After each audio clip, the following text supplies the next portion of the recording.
हरिओम.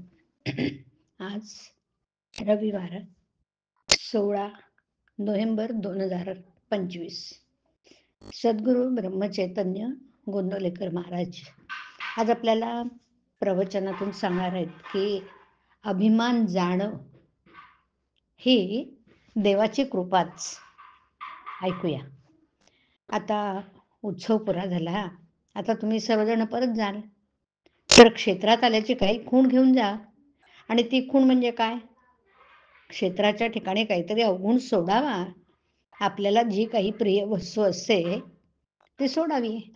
तर इथे येऊन विषयापैकी एखादा विषय जरी तुम्ही सोडलात का, इथे साक्षात परमात्मा आले आहेत, त्यांचे तुम्हाला सर्वांना दर्शन झालं आहे. तर मला वाटतं याहून दुसरं काहीतरी जास्त करणं आवश्यक आहे.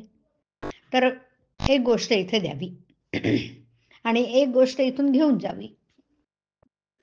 अभिमान इथे सोडावा आणि त्याच्या बदली देवाची कृपा घेऊन जावी. अभिमान तुम्हाला देता येईल का? अभिमान ही उचलून देण्यासारखी वस्तू आहे का? अभिमान जाणं म्हणजेच देवाची कृपा होणं. अभिमान सोडून म्हणून सुटत नाही. मागे एकदा असं झालं की एक जण 3 वर्षापर्यंत एका ठिकाणी बसून सारखे साधन करीत होता. मी एका ठिकाणी सारखं बसून साधन करतोय असं त्याला वाटत असे. एकदा त्याचे गुरु तेथून जात होते.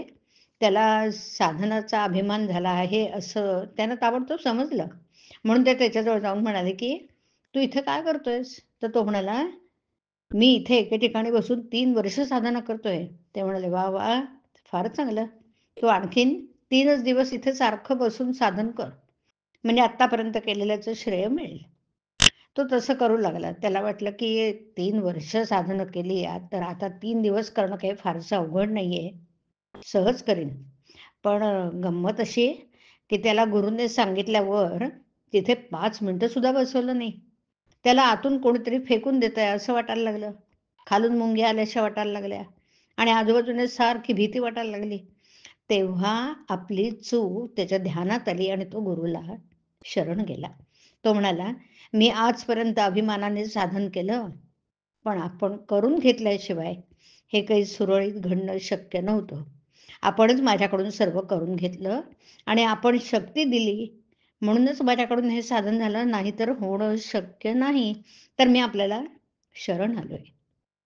याप्रमाणे शरण गेल्यावर त्याला गुरुकृपा झाली आणि म्हणून सात्विक अभिमानही उपयोगाचा नाही. एक वेळ प्रपंचाचा अभिमान पत्करतो, कारण तो लवकर जाण्याचा संभव असतो. पण सात्विक अभिमान सुटायला फार वेळ लागतो. परमार्थामध्ये मिळवण्यापेक्षा मिळवलेलं टिकवणं हेच फार कठीण आहे. हरिओम. हरिओम तत्सत. हरिओम.